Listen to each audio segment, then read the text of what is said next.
All right. There we go. How's Welcome, everyone everyone. today. I'm Damon here with the Exit Your Way Roundtable. With us today, with Andrew and myself today, we've got Dale Richards. Dale's a business valuation expert, Vistage chair, numerous other things. But welcome, Dale. Welcome. Thank you, gentlemen, for having me on.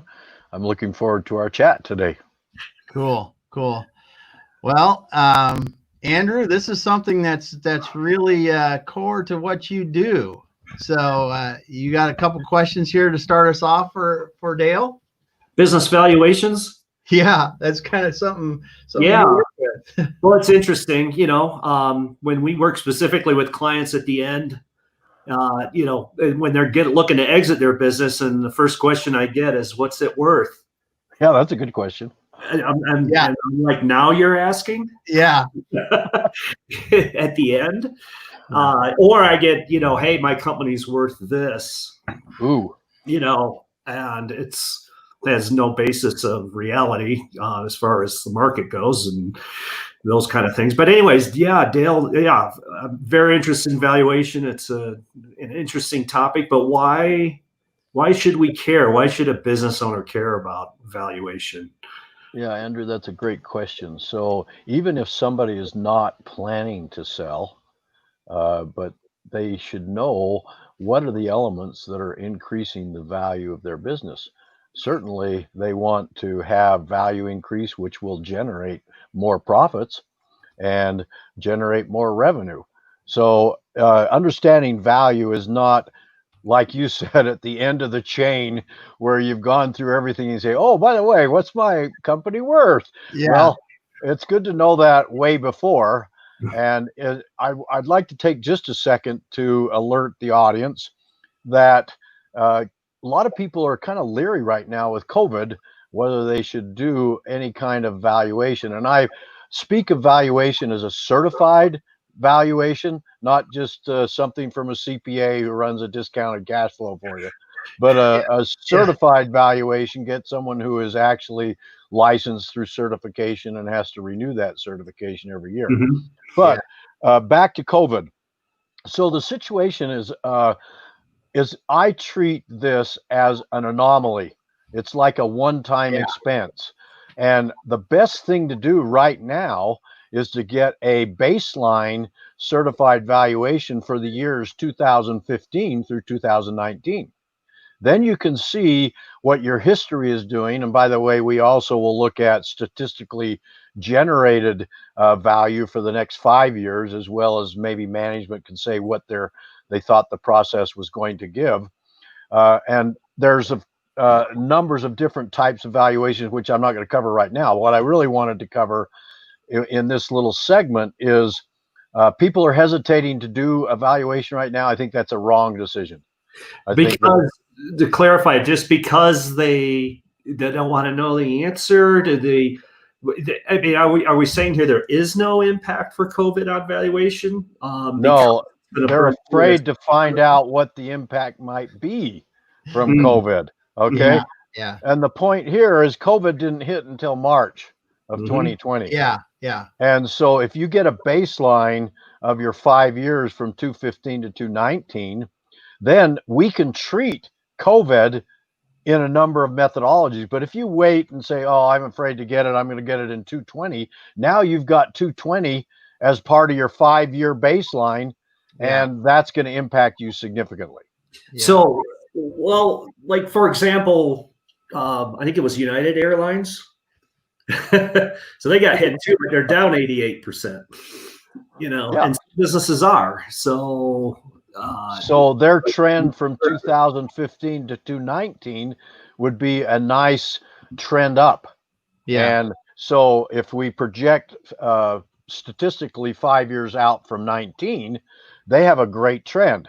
Mm-hmm. So then we can treat the COVID as maybe a one-time anomaly, but you now know where your trend was, what the plan is going on, instead of just fearing and saying, oh, I don't want to know because COVID might impact it. No, that's not what I recommend. Yeah, it is interesting though when you think about it, because some of these, if you're in oil and gas right now, I mean, it's rebounded a little bit for people like that. But are some of these people, when the revenue drops off and then we see the V-shaped jump back up, just because they had to shut down, right? They're a non-essential business.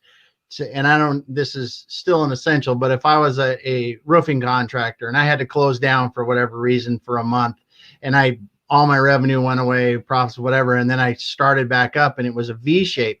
Now, can we just skip over that as an anomaly, or how do you treat something like that?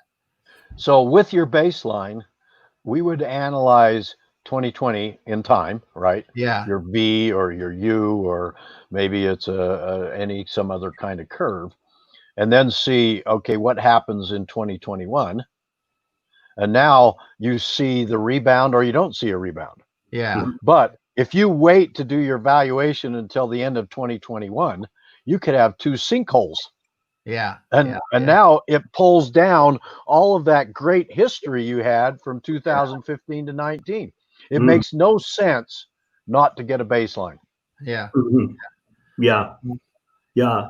Well, it's really interesting, Dale, too. Tell us a little bit, because, we deal in the lower middle market. Our companies are small businesses, small to medium-sized businesses, privately held. They don't typically have a board or investors that they have to report to. So the owners, and I get this a lot. So when they get to the end and they're looking at us to sell and don't know what the company's really worth, or they think they know what it's worth, but haven't really done anything. Again, how often? I mean, we start doing the valuation, right? The minute we start working with them, and we need to understand where we're at in the market. But how often? It boggles my mind a little bit why they wouldn't want to kind of keep track of this as they're going along. It's a big investment for them, their business. But what do you recommend for kind of the frequency of an owner checking in with the That's a good question. In my 300 plus presentations in 38 states, I recommend every 2 to 4 years, because it gives you what the trends are. And I assume they're going to ask me the methodology. We'll get to that. But in answering the frequency question, I think it's very important to have every 2 to 4 years, have a benchmark number, so you can see what is moving the needle.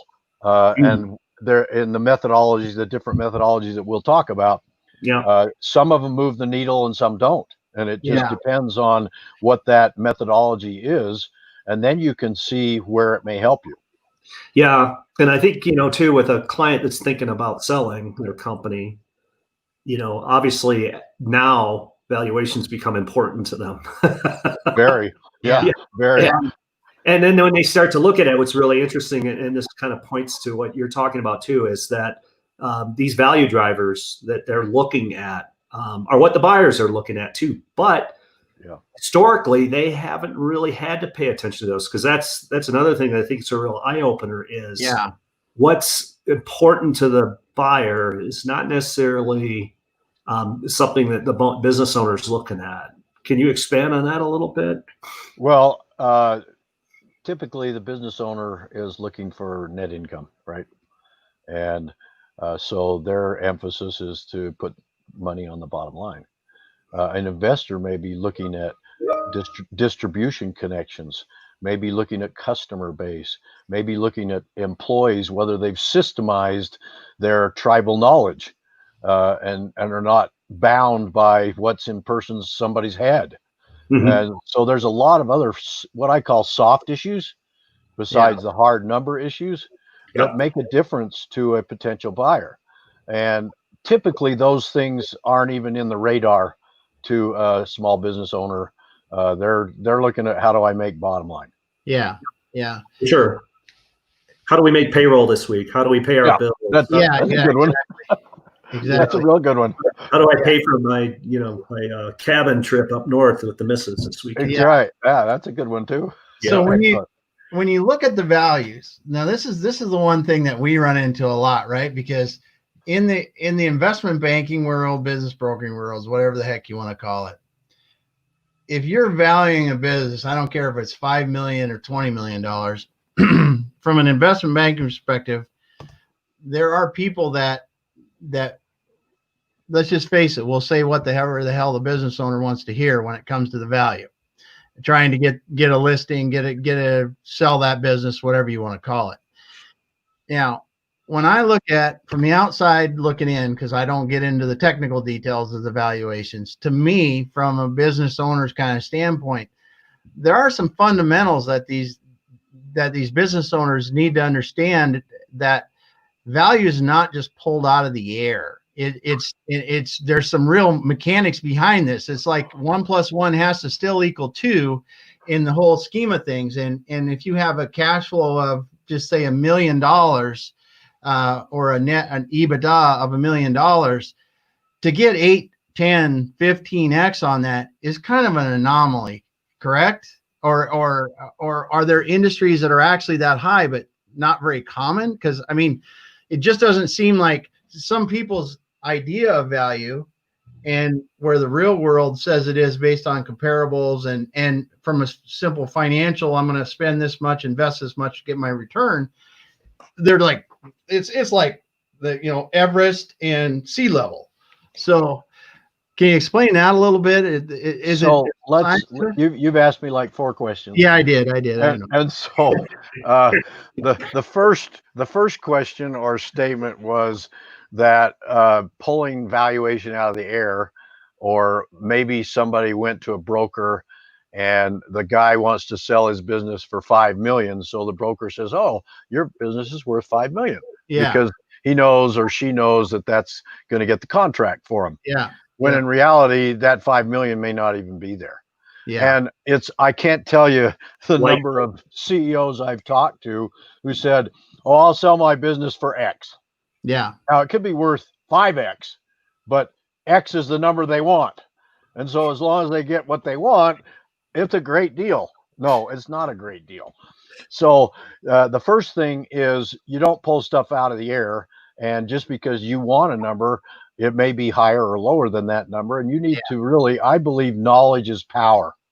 Mm-hmm. And the more knowledge you can give to a owner or a president or a CEO on how their business is valued and where the value comes from, the better they're off when they're in the negotiating table, because they have something to back it up, rather than, okay, I went online and I looked up under SIC code 7273 and it says that I should have a range of 4 to 6 EBITDA. So I'm going to ask 6. Yeah. Well, no, you don't have any basis for asking 6. Yeah. That's where the certified valuation comes in, to provide tools. Yeah, that's the point. And as we get into this, I mean, the expectations of value I shouldn't say not the expectations, but the actual values of a business do correlate back to the returns that it's generating. So you're going to open the door for me to talk about the different methodologies. Okay. Okay. Because everybody knows that a business is bought and sold typically by an EBITDA multiplier. Most people even know what EBITDA means: earnings before interest, tax, depreciation, and amortization. But I ask this question when I'm speaking to a group of CEOs: why is a business bought and sold by an EBITDA multiplier? Less than 10% of the people have a clue. So let's talk about that for a minute, which will lead to something other than an EBITDA multiplier. Okay. So the reason we buy and sell businesses with an EBITDA multiplier is, let's say Andrew's buying my business, and Andrew is a public company and I'm an S Corp.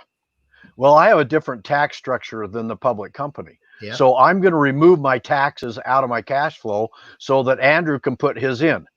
Now, I have a big loan of $1 million and I'm paying 12% interest. Well, Andrew's coming in debt free. So we remove the interest because the buyer's capital structure may be totally different than what the seller's capital structure is. Of course, then depreciation and amortization are all non-tax expenses. So the reason that we get to EBITDA for a business is because it neutralizes or normalizes the situation where the buyer can put their own tax structure, capital structure into the deal. Now, Cool. I'm going to change a fallacy right off the bat here. There is way more information in a certified valuation than an EBITDA multiplier. Oh, yeah. Okay. Yeah. So let's just talk about market numbers. Market numbers, if you've sold a home, the way you get the value of the home is your realtor goes out and gets 5 comparables or whatever the case may be. And then they do plus or minuses based on your fences falling down or you need paint or whatever. Okay. And so it's all comparable. So we're talking about market comparisons right now. That's one of the methodologies of the 3. There's 3. There's an asset method, there's a market method, and there's an income method. Now, the market method is EBITDA multipliers. You can go online, or we have access to 60,000 private transactions. We're able to look up under a NAICS code or a SIC code what that company has been selling for the last 5 years, 3 years, 10 years, 20 years, whatever time frame we want to look at. Now, I'm going to ask you gentlemen, why would I want to look at a revenue multiplier along with an EBITDA multiplier? What advantage would that be to the owner to know what their revenue multiplier is? So it's just one aspect of you can look at for comparisons with companies. You can't rely on that because revenue, it will kind of put you in the ballpark, but revenue you have to check that number with your profitability, with your EBITDA, because you can have a $10 million company that makes $1 million in EBITDA, and you can have a $10 million company that's losing money.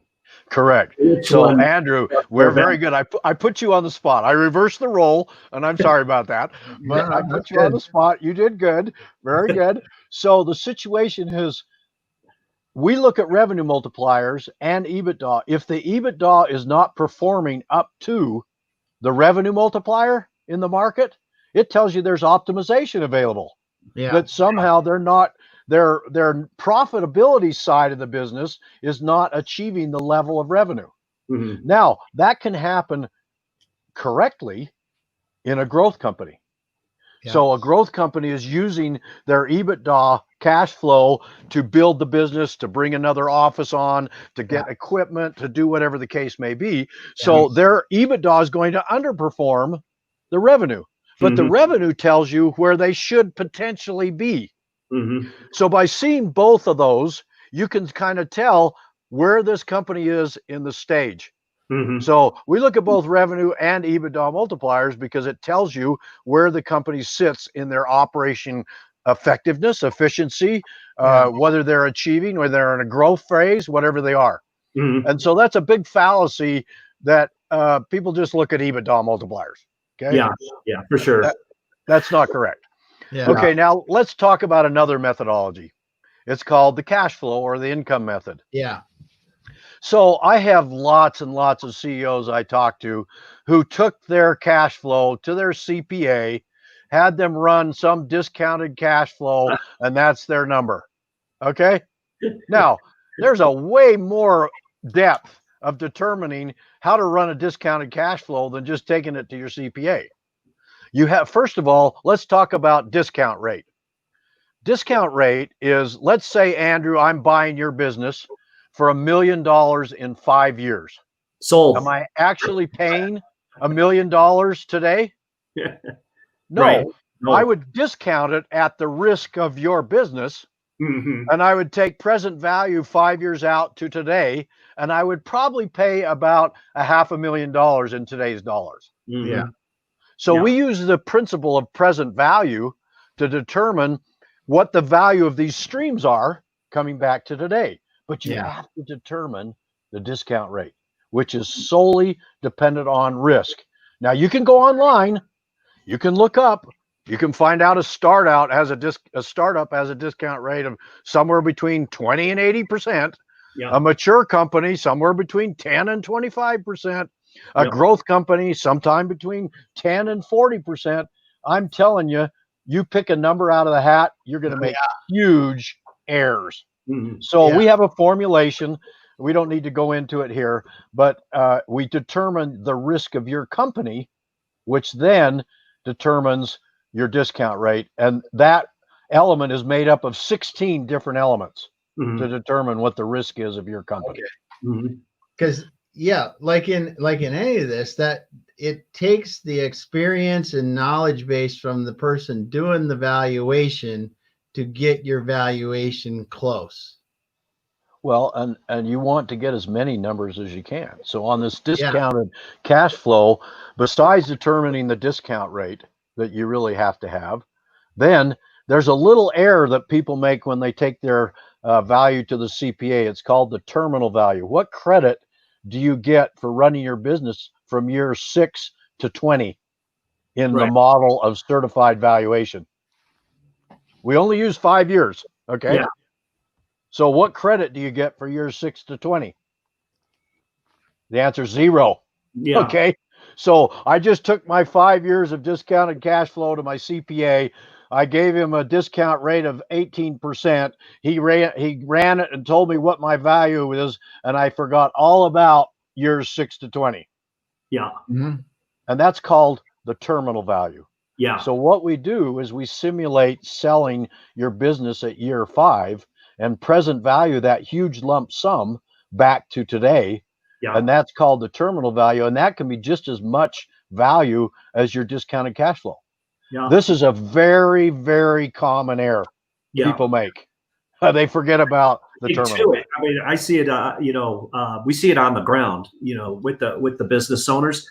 Yeah. In a lot of respects, a lot of them don't even know there's a terminal value. No, 80 to 90% of the companies off how much cash they can get out of it, and then they figure this, and this is quite common. I don't know what it's worth, or I don't know, is it worth anything? I get those kind of questions, and then who'd want it, and then they're like at the end. They just go, well, when I get turned 65, I'm, next year, whatever, I'm done. That's, and I'm like, that's, well, you're in the trenches. You see this firsthand. Yeah. But I'm just giving you the nuances of how a certified valuator is going to look not only at the market, EBITDA and revenue, at least a good one, but we're going to look at your discounted cash flow, adding in the terminal value, and then I'm going to project forward 5 years and discount that and see what that's worth, and then ask management for projections, a high and expected and a low case. And so I've got 6 numbers of a discounted cash flow instead of 1. And the idea behind this is you start seeing where the range is. Where do the numbers come in at? What is moving the numbers? Is the market number big? I just did one for a company back in Maryland, and their revenue multiplier is gigantic. Yeah. Their market number is great. Their EBITDA number is horrible, and they've been in business 30 years. Yeah. So what's the deal? Well, somewhere we need you. Yeah. Okay. We need the Exit Your Way team to build up that profitability to match with what the revenue multiplier is and the market multipliers are. Yeah. So I'm just telling you, knowledge is power. Yeah. To go and get some rule of thumb EBITDA number, or go get your CPA to run a discounted cash flow, you do yourself a huge disservice. Huge. So you've mentioned CPA valuations now numerous times. Yeah. And I want to circle back to that today, because I had one today. And this was a guy who called me and said, I'd like you to help me sell my company. Literally, I swear to God, this happened today. Okay. And, small, owner operated business, no employees, he's a repair business. He's making about $60,000 a year, small. I said, I tried to help him out, and I said, really, I think you can sell this company. You can do it yourself. Yeah. What do you think it's worth? Is I went to my CPA, and she told me it's worth $180,000 to $200,000. And how did she pull that number out of the sky? I don't know. When you're cash flowing about 50 or 60,000, I said, how much do you make from this business? I said, this is, okay, I know it's not funny because I sympathize, but There's a real life example. How would a CPA give bad information like that? Well, because they read about a discounted cash flow, they're smart enough to set up the formula and the square roots and the powers, and so then they have the formula, they run it out, and they think that's great. In fact, their discount rate is probably wrong. They haven't figured a terminal value. They haven't considered maybe one-time expenses or something that could be add backs into the cash flow. No term. I'm just telling you, it doesn't work. Yeah, and I do this. I run into this a lot, and I just, I want to take this time to say anybody who's listening out there too that, at that level too. I mean, and there's a lot of people in business like that too. There is value to your company. Absolutely. It is. I call it a price sanity check. If you want to sell it, you have to have enough cash flow because the person is going to be working in the business. They got to be paid for the work they do at a market rate. They've got to have enough cash flow to pay themselves. They got to have enough cash flow to pay the debt service. Yes. If they don't take debt service, it doesn't matter. You have to treat it like that. But I said, so they've got to pay that every month, that payment for that loan to you to buy the business. And there's got to be enough cash flow to, have something left at the end. So in a reasonable amount of time, you will have that debt paid off and own some equity in that business. I said, does that make sense to you? And I said, now get down with a pencil and paper and come up with a number that makes sense, that can pay for all that with the cash flow you're telling me you have. Yeah. So you've made a very astute comment, and that is typically, and I don't mean to shed negative light, but brokers sometimes add an owner's salary back into the cash flow. If who from Magic Land is going to run this business? Okay. Yeah. If the owner leaves, you're just going to run? No, they haven't systemized. It's full of tribal knowledge. It's not on itself. So sometimes when you actually calculate, maybe this guy's taking home the 60. Yeah. And the market number is 120. Yeah. Well, then that business isn't worth much, because if you bring somebody in who's expecting 120, the business is going to lose 60. Yeah. It's not worth anything. So you have to, I'm giving you both ends of the stick, right? Totally. That you have to analyze what is being done with the business. What are expenses? Like you said, what debt do you have, or what salaries are you paying? And sometimes there isn't value. Sometimes there's value that the person says, well, it's not worth anything. I only take home 60 grand in my salary, but then I take a salary of 60 grand. Okay. Yep. Well, now all of a sudden my number is 120. Yeah. But I have to pay somebody to be that owner operator, and maybe the market salary is 45,000. Yeah. So now I've got 60,000. I've got 15,000 out of the salary I'm paying myself, and I've got 60,000 of profit. Now I'm up to 75,000 instead of, I'm not making anything in this business. Yeah. Right.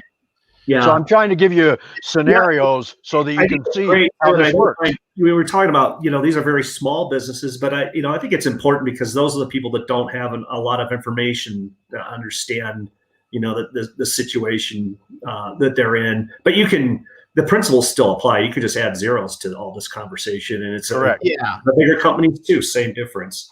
It does. Taking home 6 million, whatever.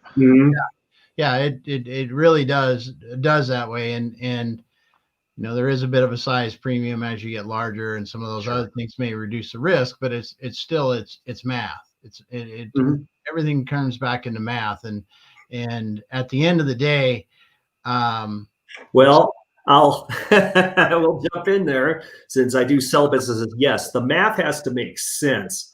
That's one aspect of it, but once you get beyond that, then there's a lot of other factors about why they want to buy a business. Oh yeah, all the soft issues that we mentioned.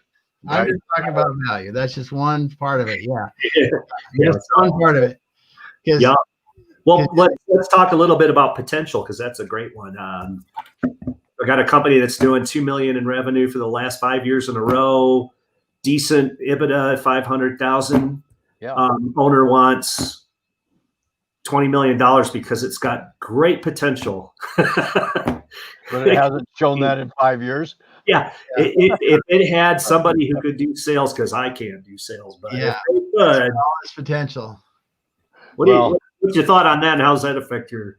So the scenario that we're talking through is various soft issues that I mentioned up front, like what has been the owner's strengths and weaknesses, and can the weaknesses be found by somebody with systems that will then take it to the next level? It's possible, but if the guy hasn't done it in 5 years, the probability is much lower.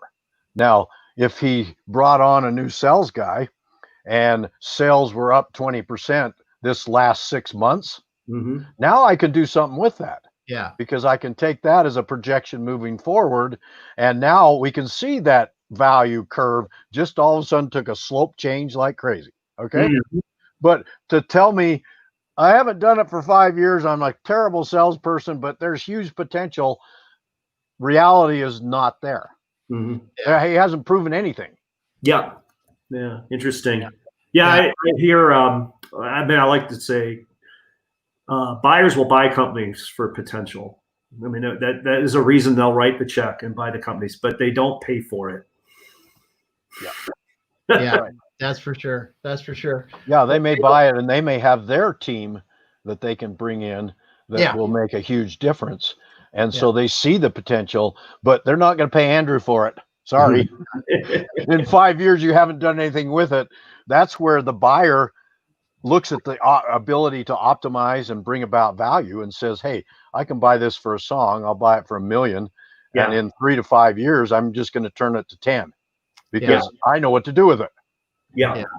Right. And that's it's interesting because that's a focus of what we're looking at, to put that in the companies and get and start to get the transaction to be into the potential. But you have to show some of it. So momentum, we call it momentum. Yeah, you said it, Dale. You can change the slope of that growth, and when you come in and you go from we're going like this or flat to this, that angle, and you get it going down that road a ways, and you can paint the picture beyond where you're at.